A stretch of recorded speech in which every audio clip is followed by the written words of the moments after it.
Welcome to our LinkedIn Live once again. We're super excited to be talking about candidate and branding. So welcome to my guest James from Nestlé, who can introduce himself to the community. For sure. Hello everyone, thanks so much for having me along. So my name's James, I work at Nestlé. My role is all things recruitment, marketing and employer brand. So what does that actually mean? I articulate what it's like to work at Nestlé. I talk about our incredible people, what they're doing, in the hopes to inspire and excite everyone else to want to come and work with us. So you've got your work cut out then.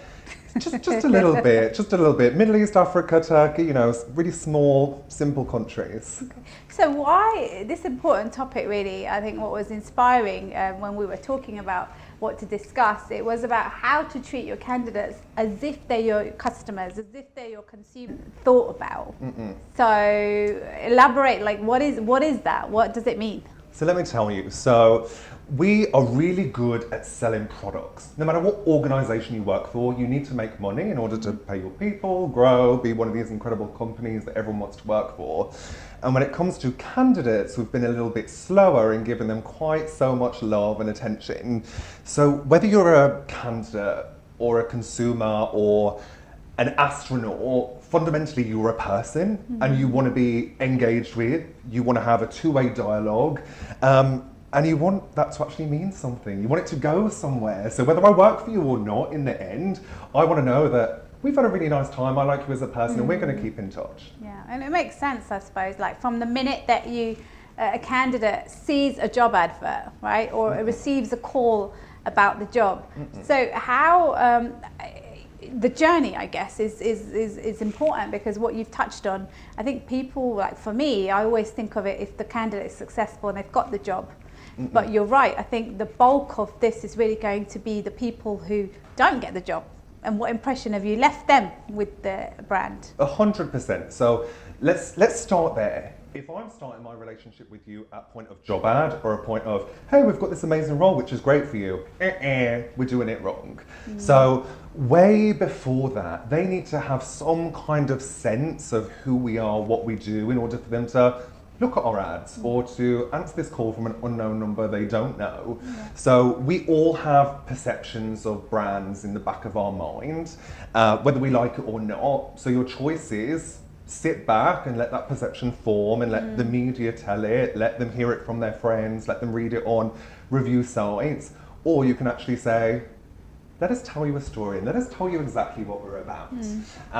Because then when they do see a job ad or when they do get a little pop-up alert saying, hey, we're recruiting, they're coming from a place of knowledge, a place of context. Think about it, if you've got a friend and they call you at 10 o'clock on a Saturday morning, they say, let's go out. And you're just like, I'm just waking up, like what? Where do you want us to go?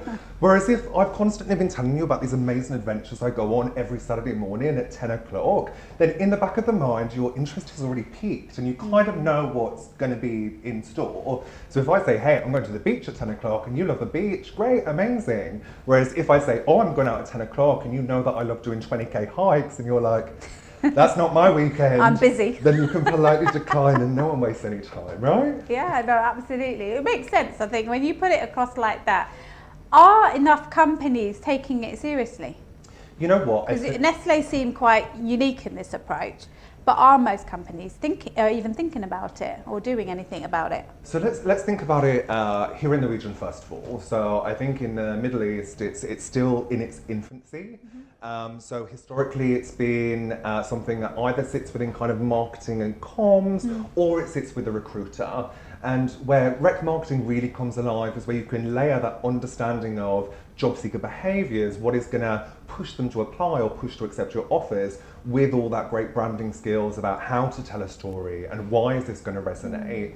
And the really important thing for me is, unfortunately, we haven't got jobs for everybody, but we need to tell different stories to really engage with different types of communities.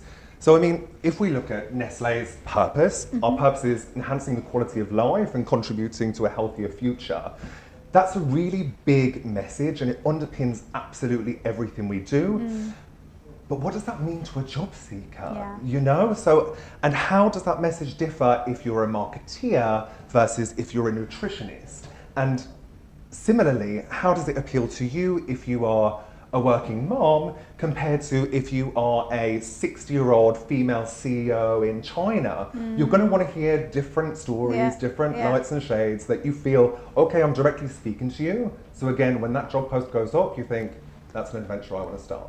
Okay, amazing. So it seems pretty advanced in terms of where it's going. I would say one of the biggest things that I find, which is a common thing that I hear from about candidates, and I wish we can fix it, right? I really, a Searchy is something definitely in our product roadmap as something to address, is the candidates that don't hear back, right? The candidates that are not right for the job. And I know all of you out there, I apologise in advance for the ones that are sending me your CVs. I literally cannot respond to everything that I receive. So as an employer, like if you look at Google and Apple and Facebook, the amount of applications they must get every day, even Nestle, right, for the roles. I think some of it is down to the candidates also being aware of maybe what they do match and what they don't match on when it comes to skills, because I think the candidate mindset is always something like, oh yeah, I can do that job, I can do that job. Employer is looking at history of experience, and we're obviously encouraging people to look more towards the hidden potential in all of us that hasn't been assessed. But how do you think we can do a better job as employers of getting back to candidates and what's important? Because the volume really is the issue here. And you know what? We're completely in that boat. So if you look at something like LinkedIn with a 7th most followed company in the world, so you can imagine how much interest we have. But we need to change our mindset as employers, as recruiters, as really great organizations where people want to work. We are no longer in an employer's market, we are definitely in a candidate's market. So we may get lots of applications which aren't going to make the cut, but fundamentally our candidates are behaving more like consumers. They're a little bit more conscious of, well, what is this organization's values and how are they performing on the stock market, and how are they really showing that they're contributing to a better world? So I think it's really, really important that whatever the volumes say, do know that your candidates are going to be more choosy and they're going to come prepared with a lot more information, because I've got more than your career site. You can tell me a nice story on the world. If I go on Twitter and say, the news is saying something else is happening, then people are going to know about it. And how does that marry to your candidate experience? So if you do come and interview and I tell you how incredible your experience is, and oh my God, your language skills match perfectly with the geography we're going to do, and then I ghost you, I don't get back to you, you think they're going to sit there and keep that to themselves? No, they're going to go on Glassdoor, they're going to write it on their LinkedIn, they're going to, you know, at best, just speak to their immediate circle, their colleagues. And if I'm putting in the groundwork to find people just like you, and you're telling everyone who is just like you that these people don't respect me as a person and they don't get back to me, then people are going to know that. You know, people now plan their careers like they plan their holidays. They do their research. It's not good enough to say, oh, you're a massive multinational organization. It's, okay, but how do you treat your people? And what is beyond the paycheck? Because, you know, we all come to work to get paid. But what really good organizations do is put their vision and their mission actually into action. So everything we do is based on respect. And if we say, you know, respect for yourselves, respect for others, respect for diversity and respect for the future, but we don't respect our candidates, then people can see that's a slogan. That's not reality. And one thing I'm super proud of is we've really been looking at how to do that end-to-end experience. So whether you're a farmer growing our cocoa or you're a person at the end of the phone receiving a call about a call sales agent job, you know that even if you don't know our values, you can feel them. Yeah, oh, that's really nice. It's interesting kind of dynamic, and again, something that I haven't really come across much, but I do think more and more brands, as the war for talent is hotting up, right, which we all know is the case. And one of the things I constantly hear from companies is we need to start building out our talent pool, right? We need to be attracting people that we can get on board for these jobs that don't necessarily exist today. And I think the power of employer branding is so much so that I know very good people who have been headhunted, for example, attracted to a brand, gone through the process, then there's been huge delays in the process, and they've actually backed out of the role, right? And in one case, it was an amazing brand, and I was really shocked with my friend. I was like, I can't believe why didn't you progress? The actual company is amazing. And he said, you know, if this is the way that they are treating me, this is the way that they are going to be if I join them. And it actually put him off, right? And that's his career, his job, his contribution. That's months and months of interviewing from the company. And I thought, wow, this high caliber guy that is super hard to attract was attracted to them. They reached out to him, they managed to get him. And during the process, they lost him.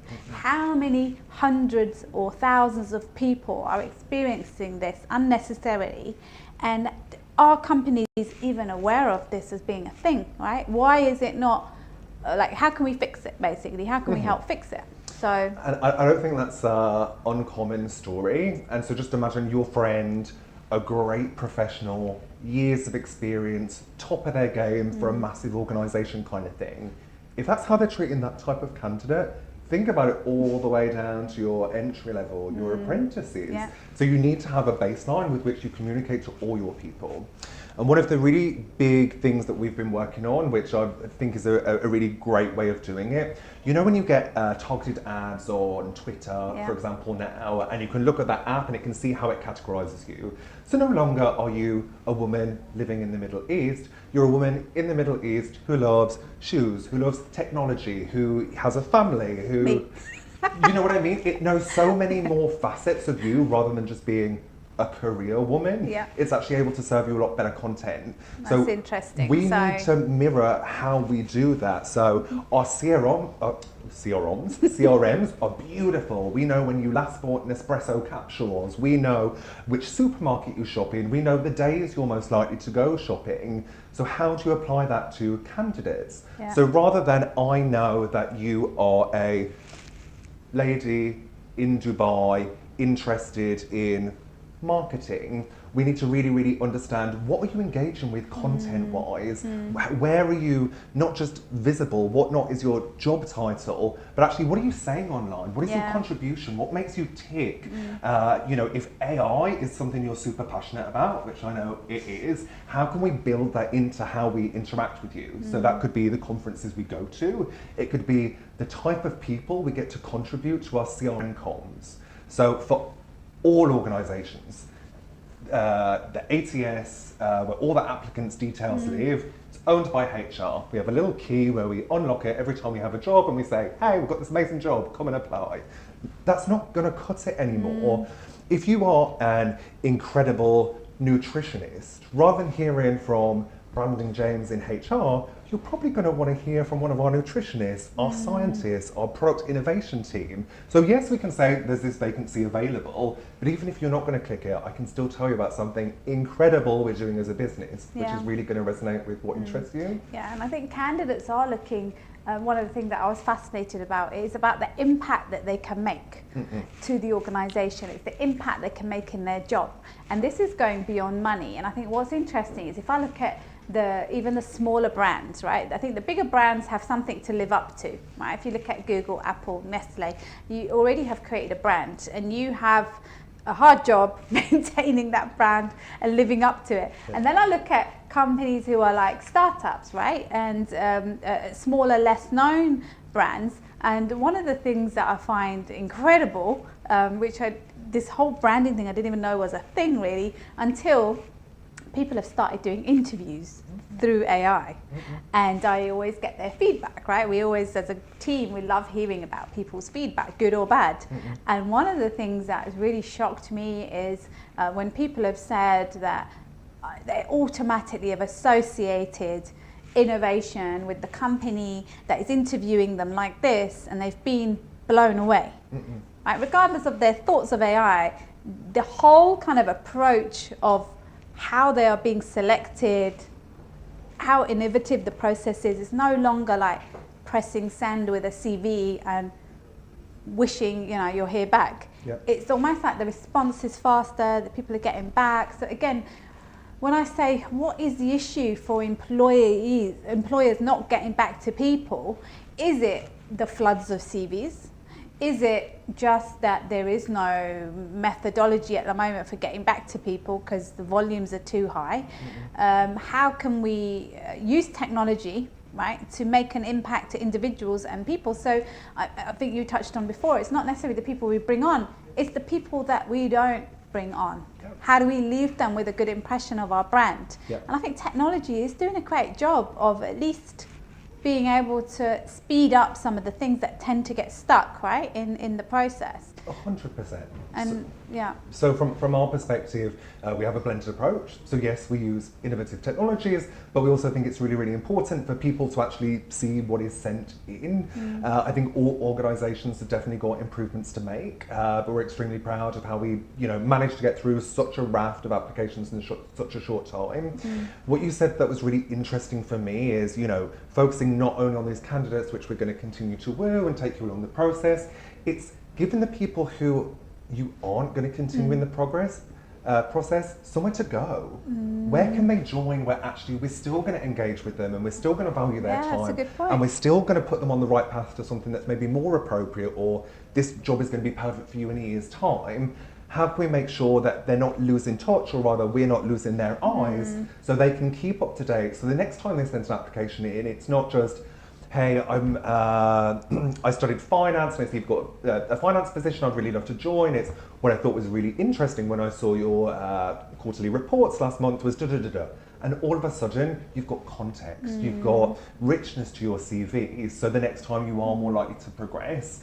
So whether that's building a talent community online, whether it's about making sure you're doing tailored content on somewhere like LinkedIn, you just need to give people a place to go.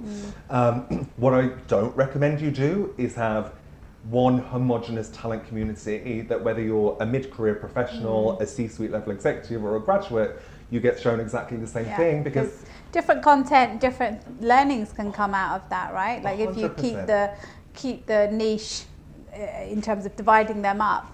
I think it's also helpful for employees. Like I do feel like some employees are used to maybe are put off even by technology, right? Maybe they don't want to do an AI interview. So as candidates, my advice to you would be open. Look at what it is there to do, right? It is there to help you get a job that you love, right? And same with the brands, like all of the initiatives and things they're putting into place. Like I suppose be proactive and get involved and follow some of the activities, right? Read up on the companies. That's a really simple one, I find. And not something that we did 4 years ago, something that happened last week, something that happened in the news last week where you've got an interesting perspective on it. When you talk about people being a little bit scared by technology sometimes. Yeah. Let me tell you kind of an anecdote which I found really surprising. So we were speaking about, the fourth Industrial Revolution. Industrial Revolution. And so you think, okay, this is fine for people who work in cybersecurity or someone who's super techie or maybe does something with digital media. But I had a question around, what's going to happen to manufacturing jobs when your factories are all overtaken by robots? And it's a case of, we're already there. Yeah. So many of our jobs are now being done in an automated way, whereas a person used to do it. But it's about how can we retrain, reskill, and all the work that's taken off by automation, by robots, how much more interesting can your work be that still requires that human's judgment, creativity, critical thinking? It's actually about making people feel excited about that. Yeah. Suddenly, I no longer have to go through every single CV. Yeah. But actually, so you've got much more time to do the strategic part of HR, proper business partnering. So people who talk about the future, like robots are going to come into existence in 20 years, wake up! Like, if I'm not asking Siri what the weather's going to be tomorrow, because my thumbs are tired, I've been working all day. Well, I want to ask people, hands up, who's not using Google Maps? Right, I don't think my brain is even functioning. Like, if my battery is dying or anything and I'm going to a place and my Google Maps is dying, I freak out. 100%. Even down to when I'm switching lanes. And I feel like I'm relying so much on the technology, right? On the sensors. And I think what is really interesting is like you said, the fear seems to be there with people, and it isn't even about the future, it is about now. Like, it is about the changes that we can make now. And I always admire people who have very, very strong ability, right? So branding, marketing, and so on. There are some people out there who I think are fantastic at positioning themselves, going to the events, right? And networking and just being genuine and authentic. Yeah. Because even that for me is impressive, right? Searchy, we haven't been around for that long at all, really, when you compare us to the big brands. Yeah. But what I love is the excitement I feel from people that want to come and join us, right? I feel like there's this kind of buzz already, and if more brands can focus on their culture and how not only do they attract, but how do they retain and build continuously. The brand doesn't stop when you've got the person, right? It's kind of seems to be a continuous thing, right? For sure. And so, half of my job is recruitment marketing. It's about giving a bigger shop window for people wanting to join us. But the other half is our employer brand. It's about our people who are currently with us, or our people who maybe have left us but we'd love to keep in touch with. Can you elaborate on that? Because I found that fascinating, like when we were discussing earlier. Yeah. There's a term for that, right? Yeah. So boomerang staff. So we've all been there. You have someone amazing in your organisation. Cultural fit is on point. They've got really great technical skills, but organisations can never work as fast as we'd like to in terms of promoting everybody, because in a lot of positions, someone needs to leave in order for you to get the job, right? Yeah. And if it's not at the time being, it's not about employers anchoring you down, promising, in 6 months' time, in 12 months' time, you're going to be ready, it's going to become free, because you don't know. So I think as employers, we need to be a lot more comfortable with accepting resignations, wishing people well when they've got an opportunity which is incredible, and you can see how it's going to aid their career trajectory. And I think in the olden days, we took that quite personally. I think we still do. You don't want to work with us? Like, it feels like a personal affront, and it's not. We need to understand that for whatever reason, people need to move on. So one of the things that we've been working on is our alumni portal.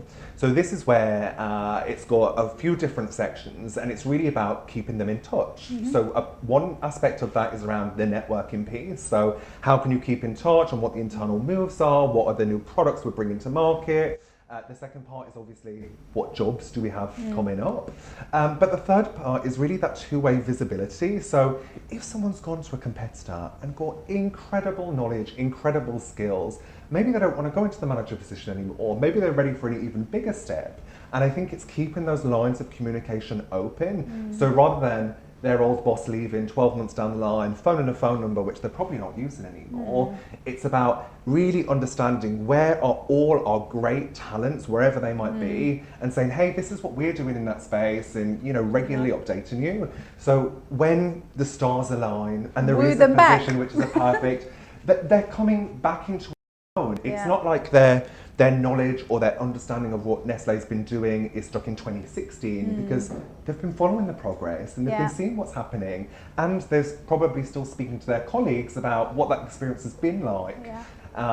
So I think we all put a lot of work, a lot of money and a lot of time in trying to win lots of new people. But if you've got someone who's a proved performer that just made you laugh all day, I don't mind what it is. If you've got someone that you'd love to come back, it's A, not burning the bridge when they step off. B, it's keeping in touch with them and showcasing, hey, this is how amazingly we're doing too. And 3, we'll see, having that response mechanism. So either of you can opt into that conversation at any time to say, is it time to come back? Come back home. It's a good point, actually. And shall we take some of your questions? So, interns, process, experience of sharing, potential for us to improve. Interns, I feel for you. I really fight for more intern opportunities as an employer. I think employers, you don't need to do 6-month internships because even that as a business is hard to accommodate, right? Even if we can do 1 week, 2 week, and I say like more and more companies need to open up. Nestlé doing anything for the interns? We do loads. So we've got something called Alliance for Youth, Flexi model. So whatever your situation, we should have something for you. What I think is really, really interesting about early talent is it's very, very similar to looking at boomerangers. So let me tell you what I mean by that. Gone are the days where I have a job, I advertise for a job, you apply for a job, we love each other at interview, you come and join us, we live happily ever after. When you're looking at the youth market, they'll come and do a second year internship. Then maybe they'll have a couple of other offers from people for graduate schemes. So in order for them to be engaged, to keep in touch, you need to keep those lines of communication open. And I think technology is a great way of doing that. So whether it's understanding what was their experience and what are they interested in hearing more about until they can come and join you in 6, 12 months, 2 years time. We need to get over this transactional mindset of I speak to you when I need something. Because we've all had friends like it. If you know when that person rings your phone, it's always for a favour or a, I don't mean to be cheeky, but we soon stop answering that phone. Whereas actually, if we manage that communication in a way that every time we interact, we add value, and actually you add value back into my business because as an intern, if you've gone back to your college, back to your university, what are the trends on campus? What technologies, platforms are young people using? What are you being taught about in lectures? And then I can build that in to make sure that your learning experience with us is useful and not just great for us as a business. So closer alignment, I would say, right, with youth, right? I do feel like not just a few months before they're graduating, but like you touched on before, let's go earlier and let's almost engage with them so that we're learning from them, because I feel like we're in a lot of companies are in danger, because if you look at Saudi market, for example, you've got like 50% of the population is under 30. That's going to be a whole transformation of change right there, right, just from the population. And then some countries have aging population, right, so they have a different type of problem. So I think staying in touch closely is good. Oh, thank you. Right, James, you got a compliment from Matthew. Great job representing Nestlé. keep them coming. I haven't planned to do my promise. You touched on a really interesting point there, and I think you speak about the Saudi market with 50% under 30, and it's really hard for a massive organisation with more than 330,000 employees to speak to everybody. But we really need to do that. So the way we do it at Nestlé is we have different regions looking after different functions, and it means that we're able to really, really get our ears on the ground and understand the market context for many of our positions. So the first thing, if I was launching a new product in Saudi, what would I do? I'd go and speak to our hopeful end consumers and ask them, what do you want? What are you happy to be to pay for it? How often do you use it? And do that real research. And I think we really need to have that same rigor in doing that with people that we want to employ. Yeah. And I think there's lots of value to making sure that you're having so many micro-targeted messages. We ran a campaign recently all around opportunities for national in Saudi, and we looked at what platform we were going to use for it, and actually our engagement on places like LinkedIn, we weren't going to reach as many people as we'd like. So what did we do? We did some market research. We found out that actually Insta is a much better channel for that. So we set up a new channel. So we're not plowing all this money into saying these incredible things if no one's going to hear it. So being able to be agile, having structures which allow you to have those really specific conversations, and then making sure that it's not all just campaign per region, but actually you really have that follow through. You keep up that two-way conversation, and whatever happens, you're adding value. Yeah, and I think the important thing is building channels, building relationships with the universities, right? That seems to be one. I think with Saudi, it is super exciting. We're in talks with LinkedIn as well. We really want to kind of engage the youth, and I think it's also our responsibility as different parts of the ecosystem to really collaborate, come together, and look at how we can engage better, because we're going to miss out, right? Companies are going to miss out on good talent.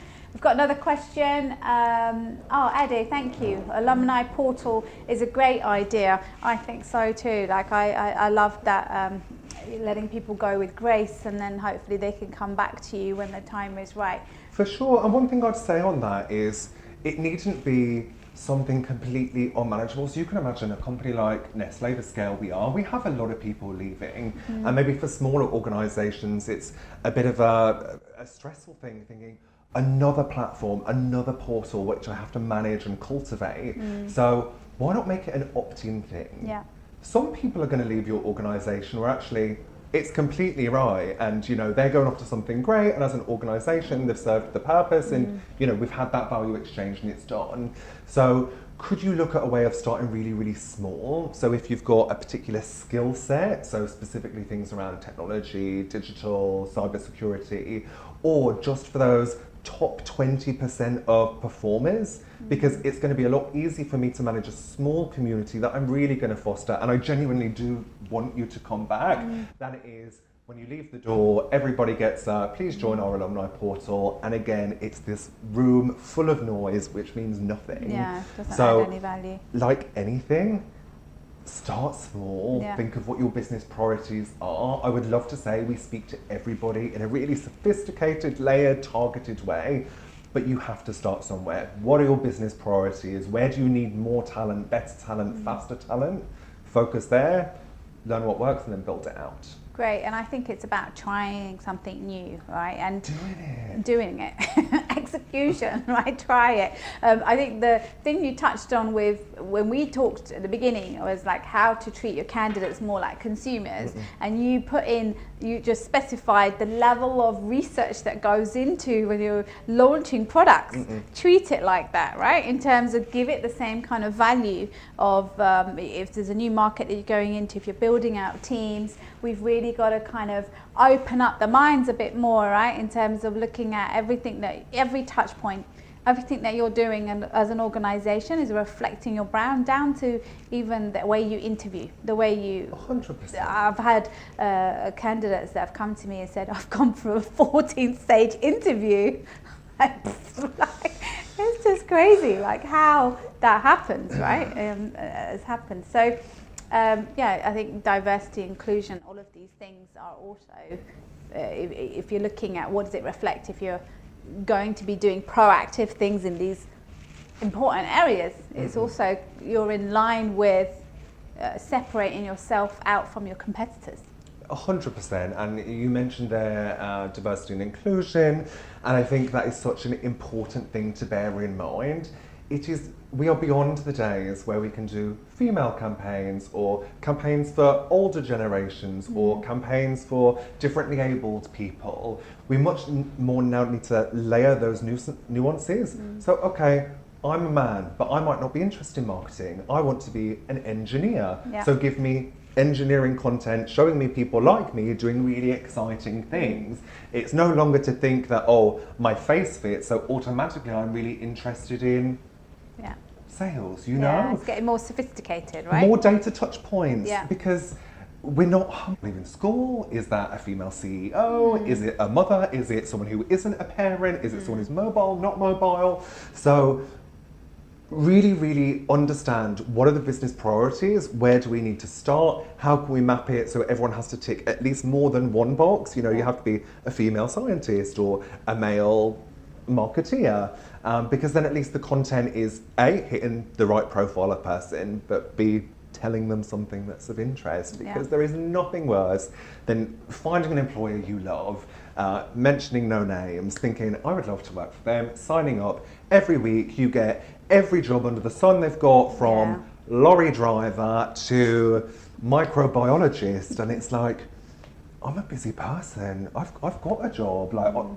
Also, it's not targeted, is it? It's not targeted. You're not speaking to the individual. You're actually very quickly. I think where consumers are becoming more demanding, consumers are becoming more switched on.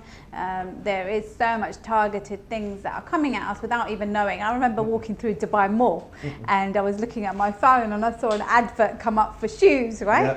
And I was like, this was like ages ago, and I remember thinking, that's a bit weird. And of course, there must have been something that I've scrolled through, looked at, clicked on, bought, and it's come back and it's retargeted me, right? As I'm walking through, and it's picked up where I am. And I think the smartness of what we're doing is able to make sure that we home in on the consumer. That approach for the candidate is going to be so incredible, right? 100%. So incredible. So let me cut it a different way. So as Nestle, we sell over 1 billion products a day. Wow. How do we do that, right? A bit like, just think, 1 billion products a day. I didn't even know you had 1 billion. Well, over 2,000 product lines, but actual units sold off the shelves, over 1 billion a day. So that doesn't happen by us saying, we have loads of stuff, take a look and buy what you want, right? We have our brands, we have our ads, we have our consumers that we know, we speak to them about promotions, we speak to them about new product lines. We're very, very sophisticated, because if you want to buy an espresso capsule or an espresso machine, we're going to have to speak to you very different from if you want to buy cat food. So why aren't we doing this with jobs? If we go out and say, we have loads of jobs, take your pick, the chances are candidates are going to be like, I'm okay, thanks. Come back to me when you can actually help me a little bit. You know, what is right? What does this look like at Nestle? So I think by thinking of things at that scale, 1 billion products a day, if we had 1 billion jobs today, which we don't, but if we did, how would we go about breaking that down, serving it to the right people, coaching people through what is right? How does that look at Nestle? So actually, by being in the F&B, FMCG sector, I think it gives us a great competitive advantage, because we know how to chop our consumers. You know the value. The value of speaking to people like people, because it goes back to what I said at the start. If you're a candidate or a consumer or an astronaut, you're a person. And you've got ambitions and thoughts and passions and ways of you want to engage. Okay, great. So I think Nestle's taken an extremely proactive approach. I've actually learned so much just sitting here talking to you today. I hope our audience have also found some value in there, whether you sit on the candidate side, whether you sit on the employer side. I think there's a lot that can be done, and let's start somewhere, right? I think that's the takeaway for me from our conversation here is we're not going to be able to target everything. Let's start with something and build on that. And I think that whole different mindset is really what's going to also create impact and seeing the results beyond just job listings and so on, right? So 100%. And I guess if there was any takeaway that I could give to people, it's start with the biggest pain area. Organizations are very busy places.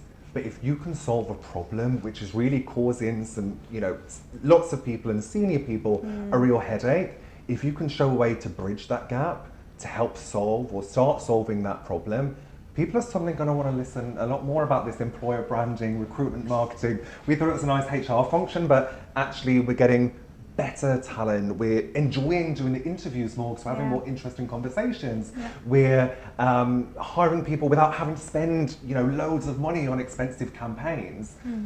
Pick the hardest problem, start chipping away at it, And it's amazing how quickly the business as a whole is going to take notice and support you and help to, produce that great content. If someone asks me for a great innovation in infant nutrition, I'm not the best person to write it. But if I've solved a massive problem for them and they can write an amazing thought leadership piece to lots of potential candidates, think about the quality of that engagement.